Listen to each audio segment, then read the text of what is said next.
Hey everybody, good morning. Welcome to the morning devotion. This is a daily devotion that I do. My name's Beau Willette, so it's called the Devo with Beau. I grew up in the 70s and 80s, and Devo was a band. But it's also short for the word devotion. So I didn't grow up doing devotions. So I know some people do, and devotions have been a part of their life for a long time. I actually learned about devotions, if you could bear with me for a minute, through Alcoholics Anonymous, of all things. Isn't that interesting, right? Yeah, it wasn't till my dad sobered up in AA that I never saw any kind of devotional books or any kind of daily devotional with the deity, with God or gods or whatever.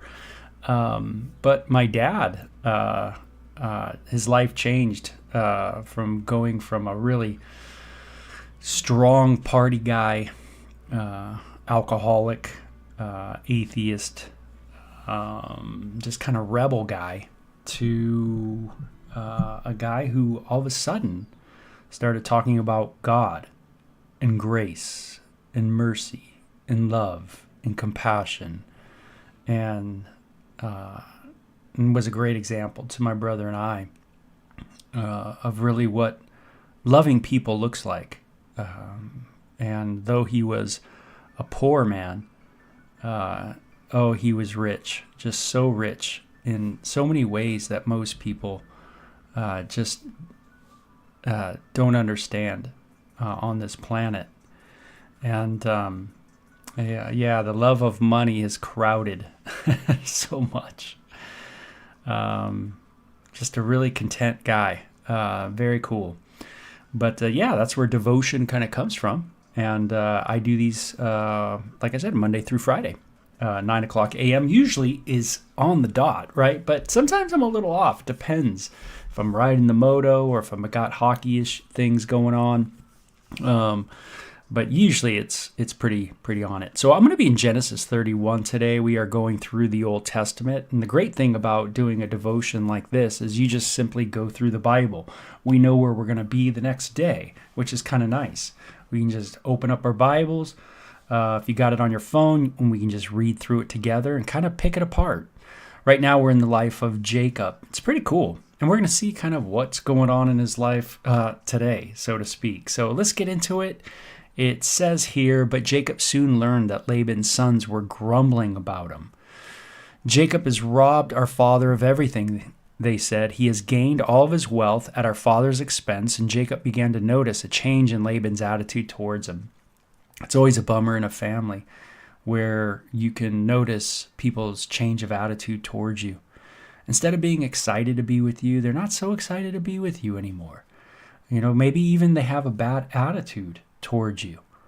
Sometimes this can happen in friendships as well, where at one point someone enjoyed being around you, but now for some reason they don't. I imagine Laban, this is his father-in-law. I bet you his father-in-law was having a lot of discussions with his other sons, or with his sons, and those sons and those discussions weren't so positive about Jacob.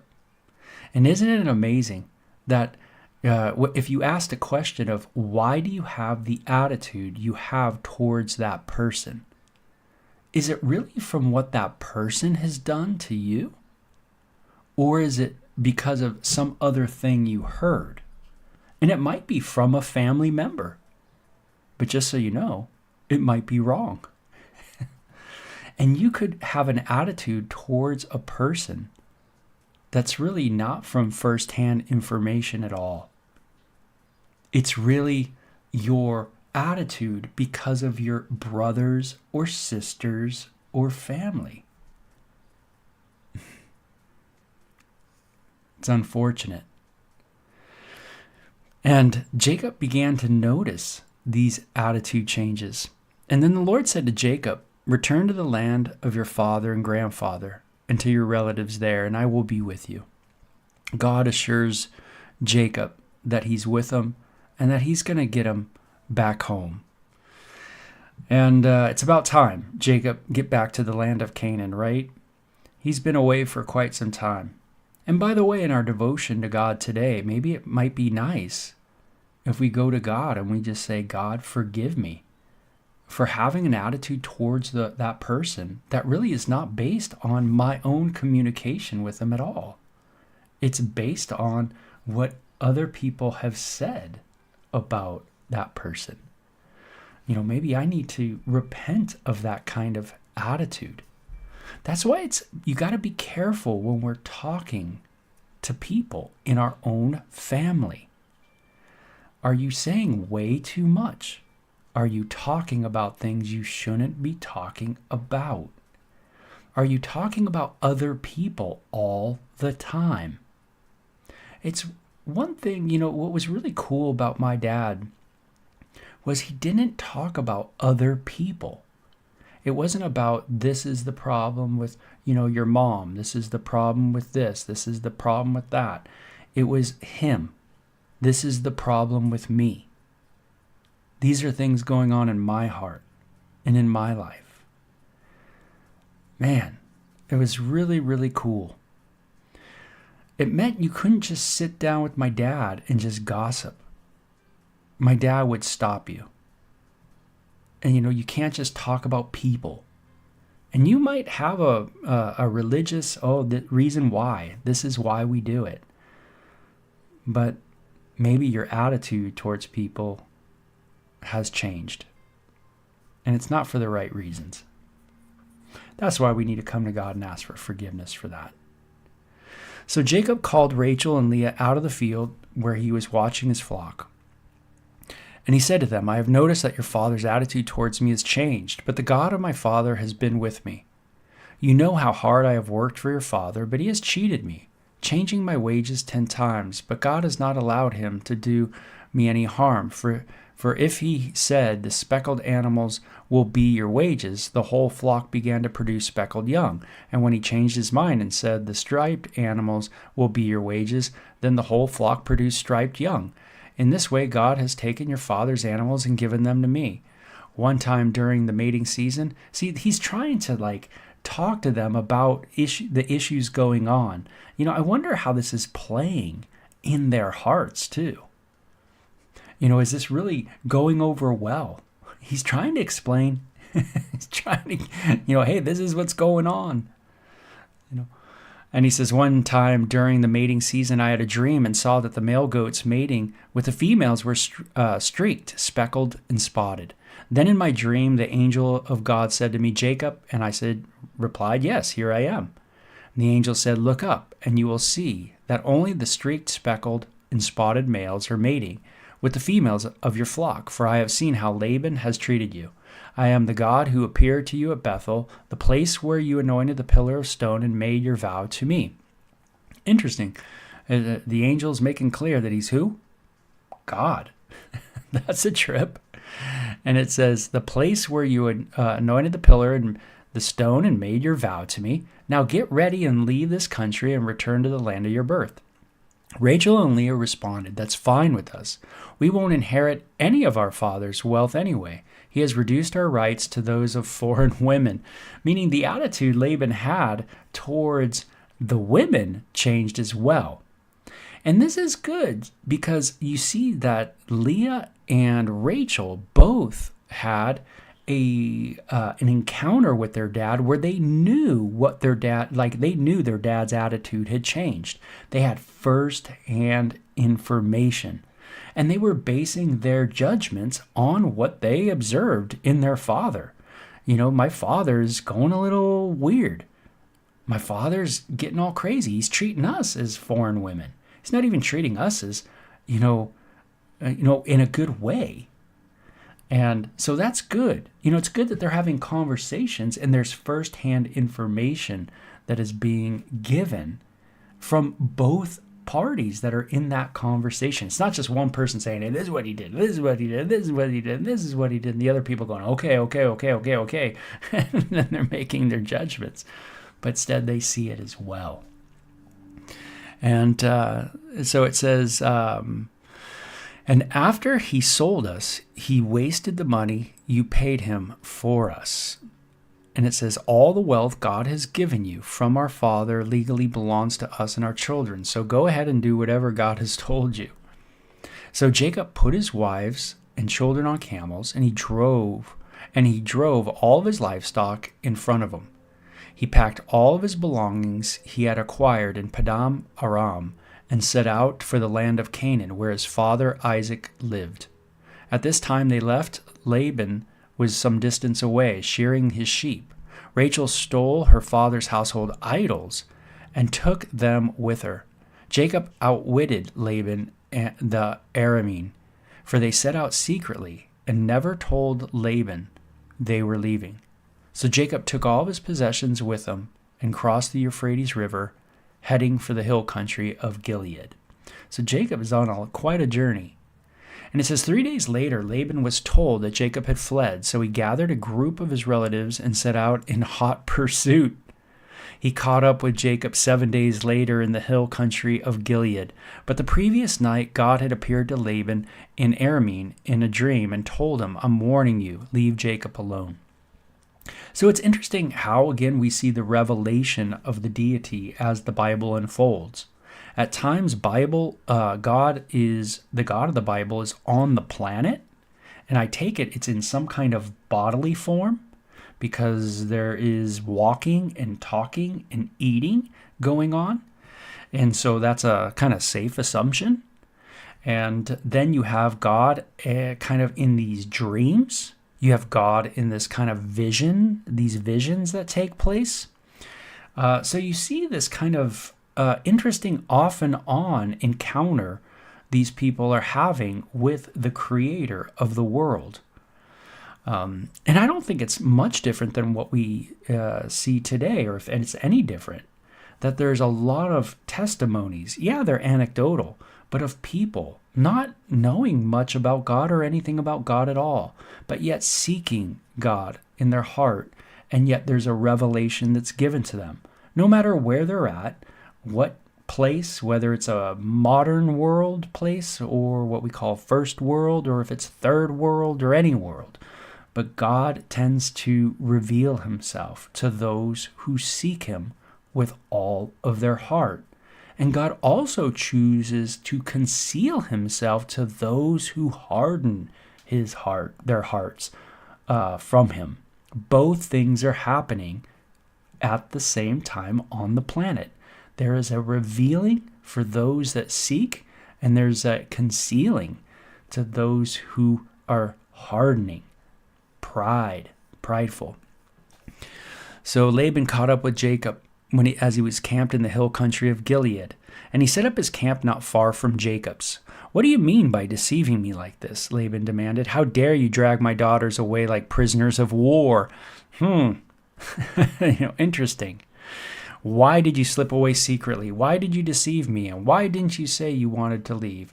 I would have given you a farewell feast with singing and music, accompanied by tambourines and harps. Why didn't you let me kiss my daughters and grandchildren and tell them goodbye?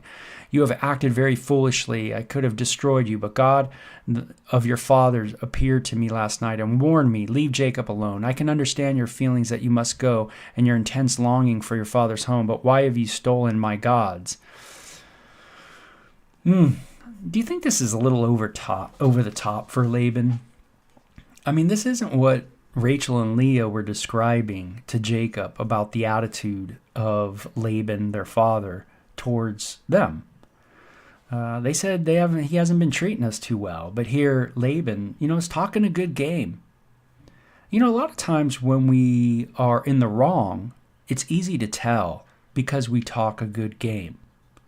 We always justify ourselves, rationalize behavior. We always find a way to make it sound like we're doing the right thing. And you probably have done this, and I have done this many times, where I get over on people and you get over on people. And it's called manipulation. And then, there might be that kind of little pit in your stomach where you realize that you're manipulating people. And I'm manipulating people. And that's not right. It's not really being honest, is it, Laban? You're not really, you're trying to make it sound like you're doing the right thing. But really you're just lazy, or really you're just not doing good, or you're really just being neglectful, or you're really being aloof, or you're really being distant, or you're really being negligent. And instead of just saying, hey, I struggle with being selfish. I'm a selfish man. And I tend to want to do my own thing. Instead we have some cool, Christian thing that we say. But it's not just Christians that do this. This is a human issue. It happened when I was an atheist. The atheist world does the same thing. Justify, rationalize. It's, justifying and rationalizing it isn't, biased towards the Christian world, or Christian people, that is. It tends to be something that's in all of us. It's just in us. I'm sure this was kind of an oozy, like the yucky ooziness of Laban's speech probably got to Rachel and Leah a little bit. Oh, God, here goes Dad. Here goes Dad, making himself out to be all that, the greatest, the best, Instead of saying, hey, I've treated you guys horribly. I'm sorry I did that, Jacob, to you. I'm sorry I had you work for me for 7 years and then slipped you Leah, and then, now I have you for another 7 years, and then trying to gain wealth from you, and your business tactics and stuff like that have really helped out my family, and he could have went into that kind of talk, but he doesn't. Instead, it's, look how cool I am. Look how great I am. Again, when we go those directions, it is a clear indication, more than likely, that something's wrong. And I know that sounds flipped, right? Because a lot of times when we're rationalizing and justifying, it sounds like we're doing the right thing. Oh, because we're saying the right things. But really, it's all about us again, all right? It's everything becomes selfish again. It's just, it looks good. It sounds nice. But it's really just, again, selfishness. And here you see Laban really just talking up a good game. And Jacob says, I rushed away because I was afraid. I thought you would take your daughters from me by force. But as for your gods, see if you can find them, and let the person who has them has taken them die. And if you find anything else that belongs to you, identify it before all these relatives of ours, and I will give it back. But Jacob did not know that Rachel had stolen the household idols.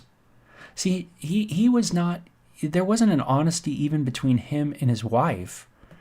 And so there's things he doesn't know. So he's thinking certain things about Laban. He's thinking things, but he doesn't know about other things. And Rachel, I'm sure, this is happening, vice versa. This is probably happening in the family dynamics.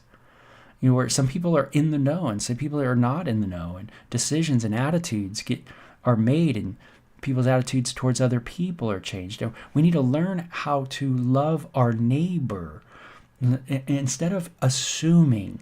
Instead of assuming that person hates you, instead of assuming that person doesn't like you, instead of just going those directions, maybe you don't know the whole picture of who this person is or what this person's doing, or the ins and outs or the backgrounds or things like that.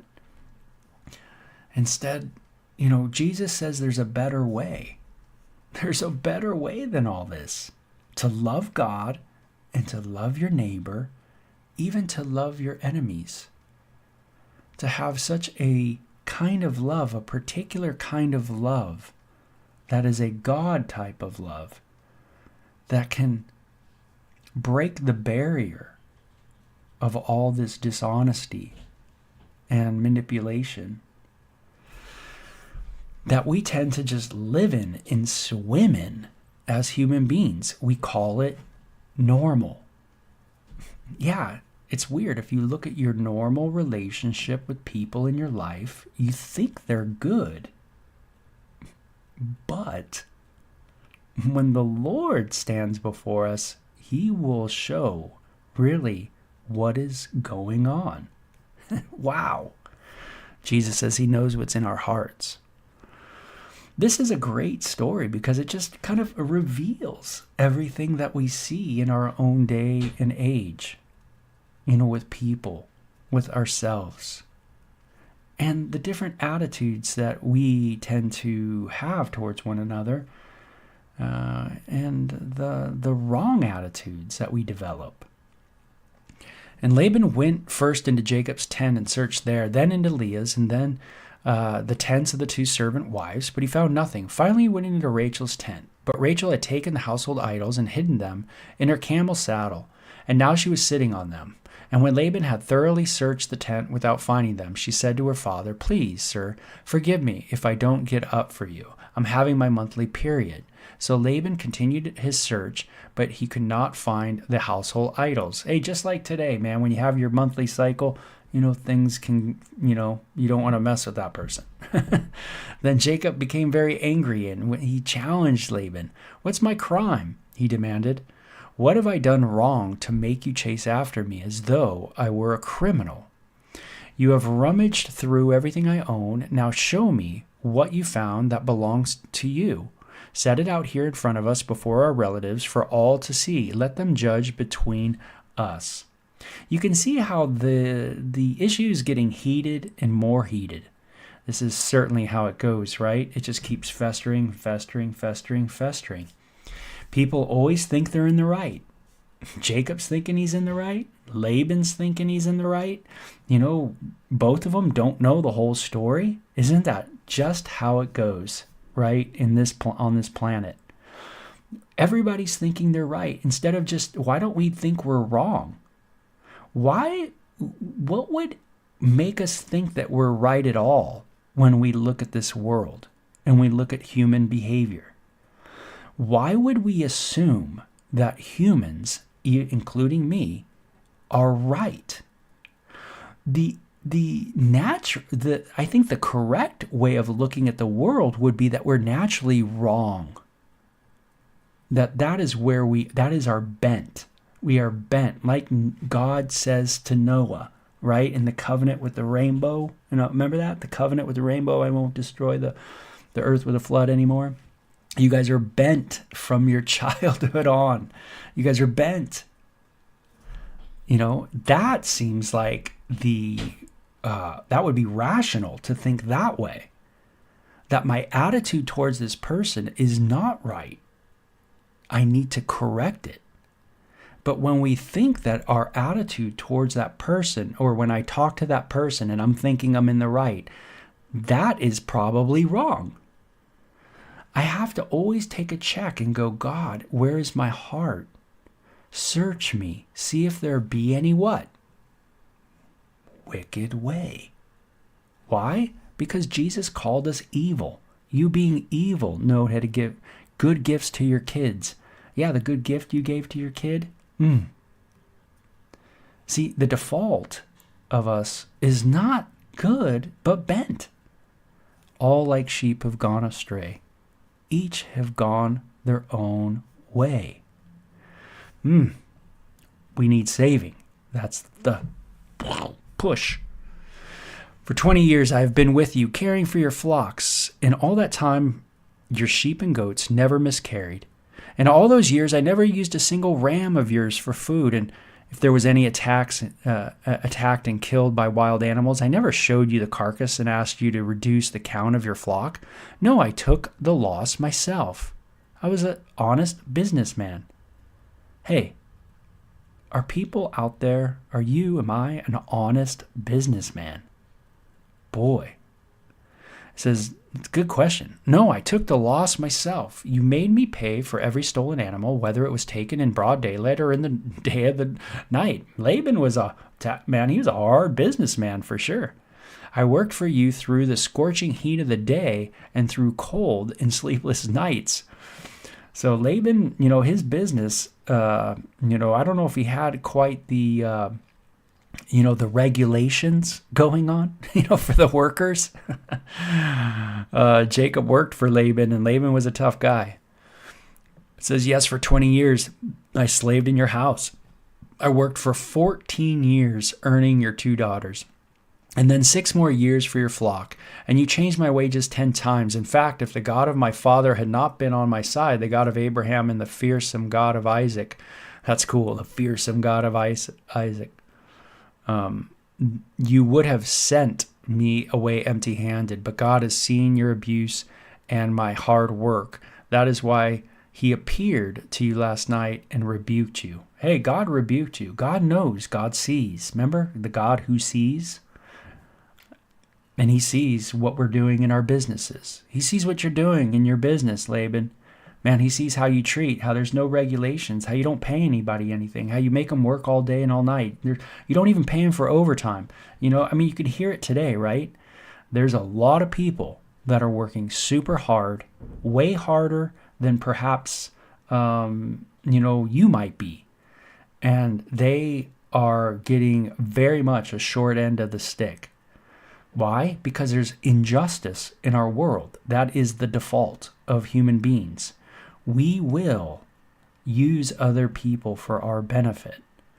Man, that's why the Bible is amazing, because it just unveils and unpacks just what it means by depravity, what it means by humans need saving.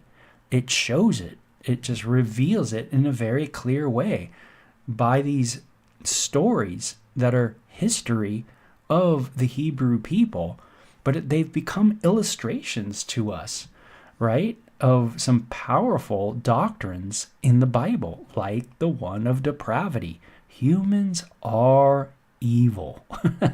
They have a potential to glory, for glory, but something has happened, and they are now filled with iniquity. And so he says, then Laban replied to Jacob, these women are my daughters, these children are my grandchildren, and these flocks are my flocks. In fact, everything you see is mine, but what can I do now about my daughters and their children? So come, let's make a covenant, you and I will be, and it will be a witness to our commitment. Hey, you know what? Everything's mine. Laban says, it's all mine, Jacob. It's not yours. What are you talking about? They're going at it. So Jacob took a stone and set it up as a monument. Then he told his family members, gather some stones. So they gathered stones and piled them in a heap. Then Jacob and Laban sat down beside the pile of stones to eat a covenant meal. To commemorate the event, Laban called the place Yegar Sahadutha, which means witness pile in Aramaic. And Jacob called it Galid, which means witness pile in Hebrew. So very clear, Hebrew. They spoke Hebrew. There's an Aramean people. Even today, we can even look that up. And there's Hebrew people. people that speak Hebrew. Very cool. But it was also called Mizpah, which means watchtower, for Laban said, "May the Lord keep watch between us and make sure that we keep this covenant when we were out of each other's sight. If you mistreat my daughters, or if you marry other wives, God will see it even if no one else does. He will be a witness to this covenant between us." "See this pile of stones," Laban continued, "and see this monument I have set between us. They stand between us as a witness of our vows." I mean, it sounds like a marital vow, right? It's like our families are going to be united here. "And I will never pass this pile of stones to harm you, and you must never pass these stones or this monument to harm me. I call on the God of our ancestors, the God of your grandfather Abraham, and the God of my grandfather Nahor, who served as a judge between us." So notice the different family lines also know the true and living God. God's revelation, remember, is to Noah and his sons, Shem, Ham, and Japheth. And those sons had kids, and those sons had kids. And there's an understanding of the true and living God. Now, over time, this is going to get distorted. And that's what we see today, is just very distorted views of the deity. As time has progressed, the people of the planet have lost that revelation. And this is, when Jesus comes, what does Jesus say? "I've come to reveal the Father," right? Come to make him known, to set things right, And anyway, it says, "So Jacob took an oath before the fearsome God of his father Isaac to respect the boundary line. And when Jacob offered a sacrifice to God there on the mountain and invited everyone to a covenant feast, after they had eaten, they spent the night on the mountain. Laban got up early the next morning, and he kissed his grandchildren and his daughters and blessed them, and he left them and returned home." So you can see that this was boiling in this family. I mean, you got years upon years upon years upon years of very dysfunctional family stuff going on. A lot of dishonesty, a lot of secrets, a lot of witnessing of attitude changes, things going on, and no one's saying anything. They never have the powwow. They never bring it before God. Finally, they do.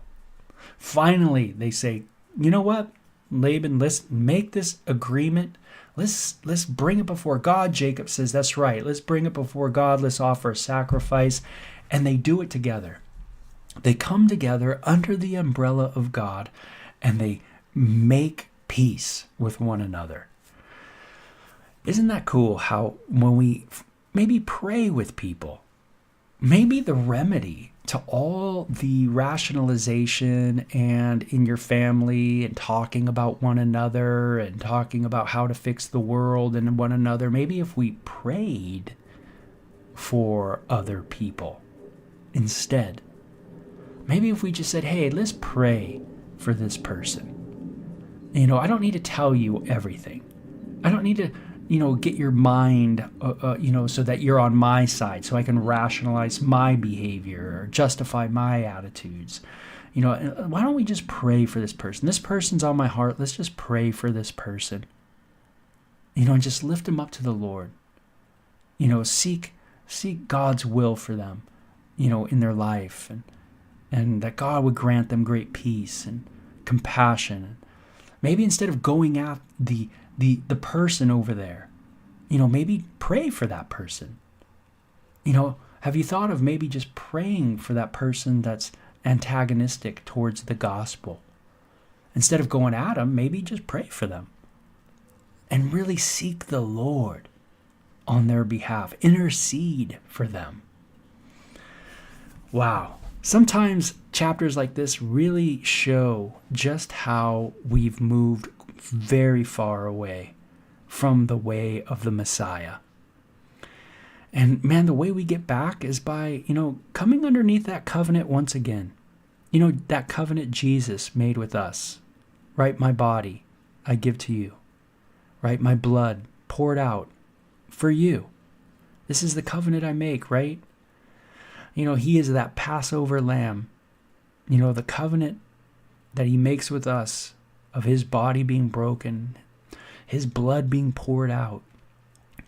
And when we come under that covenant, man, it's hard to be mad at people. It's hard to be resentful and bitter and want to talk about people. I don't want to talk about people. I don't want to talk about people in a bad way. I don't want to, think attitude changes, and I don't want to have an attitude change. I don't want to make you have an attitude change. I don't want to try to manipulate things. But yet I find that there's times I do. And those are things that, man, when you're gazing at Jesus, boy, we really see that, man, there's no room for that in my life. I don't want any room for that anymore in my life. I want to live a different way. It's a very cool chapter. Beautiful one. But a difficult one for a lot of us, certainly, to hear. But that's the beauty of the Bible. It's not there to make you and me, feel good. It's not like a cool song by Journey. It's not like that. It's there to reveal our need for salvation. We're waiting for that promised kid at this point in Genesis. Who's it going to be? We'll see as we keep going. Okay, you guys take care, okay? Have a great day. Good weekend. Bye-bye.